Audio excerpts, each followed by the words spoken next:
فضائے بدر پیدا کر، فرشتے تیری نصرت کو اتر سکتے ہیں گردوں سے قطار اندر قطار اب بھی۔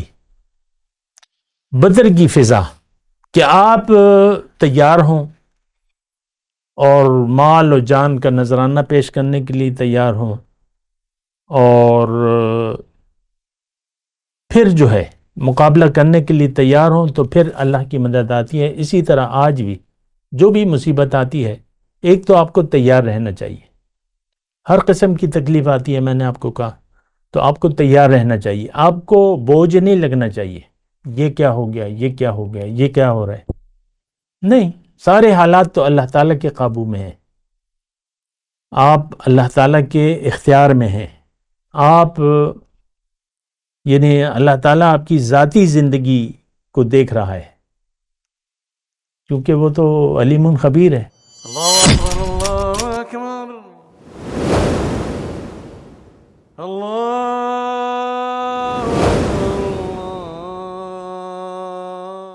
اعوذ باللہ من الشیطان الرجیم، بسم اللہ الرحمن الرحیم۔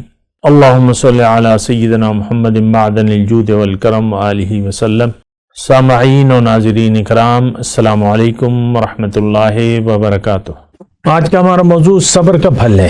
دنیا آزمائش کی جگہ ہے، اور آزمائش کو امتحان کہہ لیں، امتحان اور آزمائش ایک ہی چیز ہے، لیکن امتحان دیں گے اور کوشش کریں گے، محنت کریں گے، اچھے نمبروں کے لیے آپ کوشش کریں گے، تو اسی حساب سے پھر آپ کو نمبر دیے جائیں گے نیت کے۔ اور تو بہرحال آج کا جو میرا موضوع ہے وہ صبر ہے۔ ایک آیت قرآن کی اللہ تعالیٰ نے انما یوفی الصابرون اجرہم بغیر حساب، صبر کرنے والوں کو ان کا اجر بنا کسی حساب کے دیا جائے گا۔ سورہ 3 میں ہے کہ فلہم اجر غیر ممنون، کہ ان کے لیے اجر ہے نہ ختم ہونے والا، اور بغیر حساب کے اللہ تعالیٰ آپ کو اجر دے گا۔ اگر آپ کو یقین ہو اللہ کے اجر پر تو بنا کسی حساب کے، تو پھر تو مطلب یہ ہے کہ یہ ساری باتیں جو ہیں یہ ہماری مومن کی تسلی کے لیے کافی ہیں۔ اور لہٰذا دیکھیں اس میں کافی مضمون ہے صبر میں۔ صبر کسی کو کہتے ہیں کہ جو آپ کا دعوی ایمان ہے، ہر حالت میں آپ اس پر قائم رہیں، اور جو بھی حالات ہوں آپ صبر کا دامن نہ چھوڑیں، جمے رہیں، اپنے ایمان پر، اپنے یقین پر جمے رہیں، اور بہت اچھے طریقے سے اس کو فیس کریں۔ جو بھی آزمائش ہے، جو بھی حالات ہیں، تو بڑے اچھے طریقے سے اسے، اور یہ ہماری ساری تاریخ، حضور صلی اللہ علیہ وسلم اور اصحاب کرام کی ساری تاریخ ہے، آپ دیکھ لیں۔ امام حسین کی مثال لے لیں کہ خاندان کے لوگوں کو لے کر وہ چلے تھے، اور نیت کیا تھی کہ کوفے لوگوں نے ان کو خط لکھ کے بلوایا تھا کہ ہم آپ سے بیعت کریں گے، تو نیت تھی ان کی یہ تھی کہ میں کوفے کے لوگوں کے پاس جاؤں گا، اور انہوں نے مجھے بلایا ہے، لیکن راستے میں ان کو روک لیا گیا، اور پھر ان کو پتہ لگ گیا کہ یہ لوگ مجھے کہیں نہیں چھوڑیں گے، نہ واپس جانے دیں گے، نہ کہیں اور۔ حالانکہ انہوں نے یہ کہا تھا ان سے، ان کے جو خطبات ہیں، کہ مجھے چھوڑ دو، یزید کے پاس میں جا کے اپنا معاملہ کر لوں، مجھے چھوڑ دو، کسی سرحد پر چلے جاؤں لڑنے کے لیے، لیکن انہوں نے نہیں چھوڑا۔ تو بہرحال وہ تو ان کے دشمن بن گئے تھے، لیکن ان کو جب پتہ چلا تو انہوں نے ہتھیار نہیں ڈالے، جنگ کی مقابلہ کیا، جمے رہے، ڈٹے رہے، اور کوئی آپ دیکھ لیں تاریخ کا حصہ ہے، کوئی آہ نہ کی انہوں نے، کوئی گلہ نہیں کیا، کوئی شکوہ نہیں کیا، جانے کا نذرانہ پیش کرتے رہے، اور سرخرو اور کامیاب ہو گئے۔ اور یہ تو دیکھیں حضرت امام حسین کی جو کہانی ہے، یہ ہر مومن کی حالات، ان پر ان کی حیثیت کے مطابق امتحان آیا۔ وہ نواسے رسول تھے، ان کی جو حیثیت تھی ان کے مطابق، اور آپ ہر شخص پر اللہ تعالیٰ نے یہ پالیسی ہے اللہ تعالیٰ کی، لا یکلف اللہ نفسا الا وسعہا، اللہ تعالیٰ کسی نفس کو اس کی طاقت سے زیادہ اس پر بوجھ نہیں ڈالتا۔ امتحان کس کی طرف سے آئے گا؟ اللہ تعالیٰ کی طرف سے آئے گا۔ آپ کو کس نے بنایا ہے؟ اللہ نے، وہ آپ کی طاقت سے واقف ہے، آپ سے آپ کی طاقت سے زیادہ بوجھ نہیں ڈالا جائے گا۔ لیکن اگر آپ کا امتحان دینے کا ارادہ نہ ہو یا نیت میں کھوٹ ہو تو آپ کوئی امتحان نہیں پاس کر سکتے۔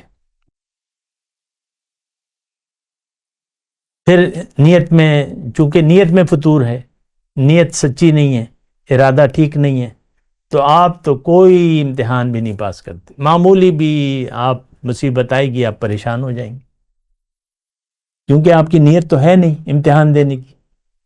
آپ تو آسائشات چاہتے ہیں، نرمی چاہتے ہیں، اور بس کھاؤ پیو عیش کرو والی نہیں، تو وہ پھر امتحان۔ دیکھیں ایک بات ذرا نوٹ کر لیں، یقین کی جو مقدار ہے جتنی بھی زیادہ ہوگی امتحان اتنا زیادہ آسان ہوگا، اور یقین، ساری بات یقین کی ہے، یقین نہ ہو تو پھر تو امتحان کا کوئی مطلب، اس میں صبر کا سوال ہی نہیں پیدا ہوتا۔ تو یقین جتنا بھی، اللہ تعالیٰ نے قرآن میں فرمایا ہے من یؤمن باللہ یہد قلبہ، جو یقین کر لے گا اللہ پر، اللہ تعالیٰ اس کے دل کو ہدایت دے دے گا، دل کو ہدایت دے دے گا۔ اب دل کی ہدایت اب ایک الگ چیز ہے، یعنی آپ کو پتہ ہوگا اللہ آپ کے ساتھ ہے، اللہ کی رحمت آپ کے ساتھ ہے، یہ تو قرآن میں لکھا ہے، ان رحمت اللہ قریب من جو جب اللہ کی رحمت ہو تو یہ ہوتا ہے نا، بعض اوقات وہ امتحان میں چیٹنگ ہوتی ہے،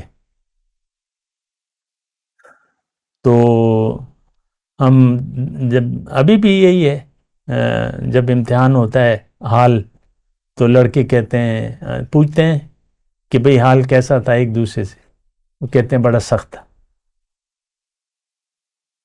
اور بعض کہتے ہیں بڑا آزاد تھا، کوئی روک ٹوک نہیں تھی۔ تو یہاں تو ہمیں نقل کی آزادی ہے، اور سارا مسئلہ تو چیٹنگ کا ہے۔ آپ نے چیٹنگ کر لی محمد الرسول اللہ کی، آپ کامیاب ہو جائیں گے۔ یہاں تو آزاد ہے، امتحان ہے، لیکن آپ کو چیٹنگ کی کھلی اجازت ہے، اجازت نہیں بلکہ حکم ہے، اطیعوا اللہ و اطیعوا الرسول، رسول کے راستے پر چلو، اس کے نمونے کو دیکھو، وَلَكُمْ فِي رَسُولِ اللَّهِ أُسْوَةٌ حَسَنَةٌ، تمہارے لیے رسول کی زندگی میں امتحان ہے۔ تو بہرحال خلاصہ کلام یہ ہے، دیکھیں امتحان، ابتلا، آزمائش، یہ راستہ ہے، جنت کا راستہ ہے۔ یہ یقین نہ ہوگا تو پھر آپ اگر پریشان ہو گئے تو آپ کی نیت میں فرق ہے، آپ کی نیت کمزور ہے، یا اس کو مزید بہتر کریں، سوچیں سمجھیں کہ بھئی جانا کہاں ہے، کیا یہی زندگی ہے، کیا یہی کامیابی ہے، کیا یہی ناکامی ہے؟ نہیں، ناکامی تو اصل یہ ہے کہ آپ رب کو راضی رکھ رہے ہیں، کہ آپ رب سے راضی ہیں کہ ناراض ہیں۔ تو رب سے راضی رہنا چاہیے، اور امتحان کو برداشت کرنا چاہیے، اور پھر اللہ تعالیٰ کی جو رحمتیں ہیں، مثال کے طور پہ میں آپ کہہ دوں کہ بدر کا میدان تھا، اور جو لوگ نکلے تھے وہ تو قافلے کے لیے نکلے تھے، اور 313 کافی تھے اس کے لیے مقابلہ کرنے کے لیے، لیکن وہ پھر وہاں لشکر کی اطلاع ملی، پھر انہوں نے فیصلہ کر لیا، مختصر بات یہ ہے کہ ہم تیار ہیں، ہم لڑیں گے، ہم جان دیں گے، لیکن ان کو مقابلہ کریں ان کا۔ انہوں نے فیصلہ کر لیا، اسباب کو اللہ کے رسول نے پہلے اسباب کو استعمال کیا، راشن بندی کی، جگہ کا انتخاب کیا، سارے دستوں کی ترتیب دی اور تیار ہو گئے سب. تو جب تیار ہو گئے پھر اللہ کی مدد آئی. تو پھر کیا ہوا؟ 313 تقریباً نہتے مسلمانوں کو اللہ تعالیٰ نے فتح دلا دی. اور وہ کیا تھا؟ ایک مشت خاک حضور صلی اللہ علیہ وسلم نے اٹھائی اور ان کی طرف پھیر دی تو وہ سب جو ہے بس آنکھوں میں چلی گئی ریت. یہاں تو ایک ریت چلی جائے تو آپ کے تو برا حال ہوتا ہے. اور پھر فرشتے آئے. اللہ تعالیٰ نے مدد تو اللہ تعالیٰ ہی کی ہے. وَمَن نَّصْرُ إِلَّا مِنْ عِنْدِ اللَّهِ الْعَزِيزِ. مدد تو اللہ تعالیٰ کی آتی ہے. تو اس میں ایک تو یہ ہے جو شاعر نے پھر شعر بھی کہا ہے اچھا ہے کہ فضائے بدر پیدا کر فرشتے تیری نصرت کو اتر سکتے ہیں گردوں سے قطار اندر قطار اب بھی. بدر کی فضا کہ آپ تیار ہوں اور مال و جان کا نذرانہ پیش کرنے کے لیے تیار ہوں اور پھر جو ہے مقابلہ کرنے کے لیے تیار ہوں تو پھر اللہ کی مدد آتی ہے. اسی طرح آج بھی جو بھی مصیبت آتی ہے ایک تو آپ کو تیار رہنا چاہیے. ہر قسم کی تکلیف آتی ہے میں نے آپ کو کہا تو آپ کو تیار رہنا چاہیے. آپ کو بوجھ نہیں لگنا چاہیے یہ کیا ہو گیا یہ کیا ہو گیا یہ کیا ہو رہا ہے. نہیں، سارے حالات تو اللہ تعالیٰ کے قابو میں ہیں. آپ اللہ تعالیٰ کے اختیار میں ہیں. آپ یعنی اللہ تعالیٰ آپ کی ذاتی زندگی کو دیکھ رہا ہے کیونکہ وہ تو علیم خبیر ہے.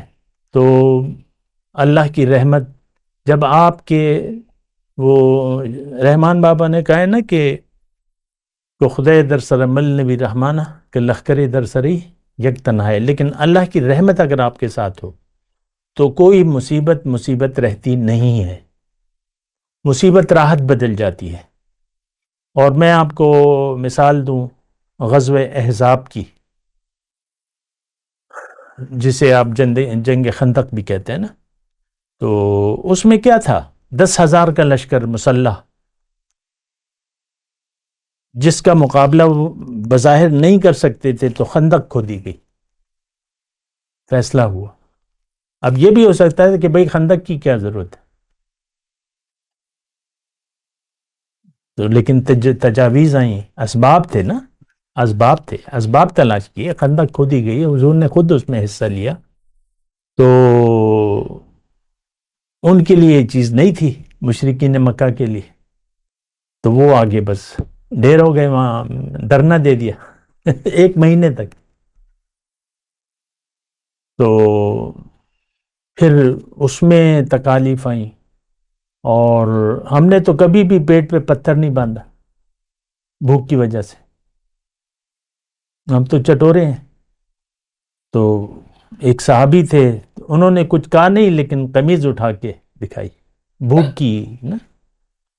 ایک پتھر بندھا ہوا تھا تو حضور نے اپنی دامن اٹھایا تو اس پہ 2 پتھر بندھے ہوئے تھے. تو یہ ہوتی ہیں. لیکن یہ ہے کہ اچھا میں صرف ایک بات آپ کو توجہ دلا رہا ہوں. منافق بھی تھے اس وقت، ہم جیسے منافق تھے. تو انہوں نے جب وہ لشکروں کو دیکھا تو انہوں نے کہا کہ بھئی یہ تو ما وعدنا اللہ ورسولہ الا غرورا. اللہ اور اس کے رسول نے تو ہم سے کہاں وہ روم اور شام کی فتح کے حضور نے بنائے وہ پتھر کو جب درانتی مان رہے تھے روم اور یہ شام اس کی فتح کی نبیت سنائی تھی. خیر تو وہ منافقوں کا رنگ اڑ گیا کیونکہ تھے تو مسلمان ہی، کلمہ تو پڑا ہوا تھا اور لشکر ان پہ پاس آیا تھا. تو وہ رنگ ما وعدنا اللہ ورسول اللہ غرور تو ان کی زبان سے یہ نکل گیا. تو سب کیا ہے، کہاں ہے وہ اللہ کی رحمت، کہاں ہے اللہ تعالیٰ کی مدد؟ یہ آ گیا لشکر دیکھو. لیکن مومن جو تھے ان کا ایمان کامل تھا، ان کے چہرے پر خوشی آ گئی اور کیا کہا ھذا ما وعدنا اللہ ورسولہ وصدق اللہ ورسولہ.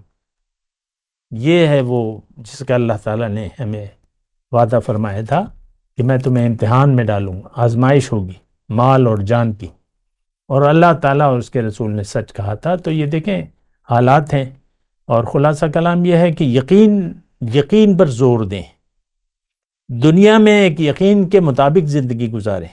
بے یقینی کی کیفیت، گو مگو کی کیفیت، یہ آپ کو تکلیف میں ڈال لے گی، اور آپ یقیناً پھر امتحان میں شاید کامیاب نہ ہوں، پریشان ہو جائیں۔ تو پریشانی کی کوئی بات نہیں ہے، اللہ تعالیٰ ہمارے ساتھ ہے، لیکن وہ امتحان لیکن طاقت کے مطابق ہوگا، یہ بات نوٹ کر لیں۔ یہ امتحان دے دیں تو دیگر معاملات آپ پر آسان ہو جائیں گے، اور زندگی آسانی سے گزر جائے گی۔ زندگی پتہ بھی نہیں چلے گا کہ بھئی کیا امتحان تھا کیا نہیں تھا، بس گزر جائے گا۔ وآخر دعوانا الحمدللہ رب العالمین۔ مولایا صلی وسلم دائما ابدا على حبیبک خیر الخلق کلہم۔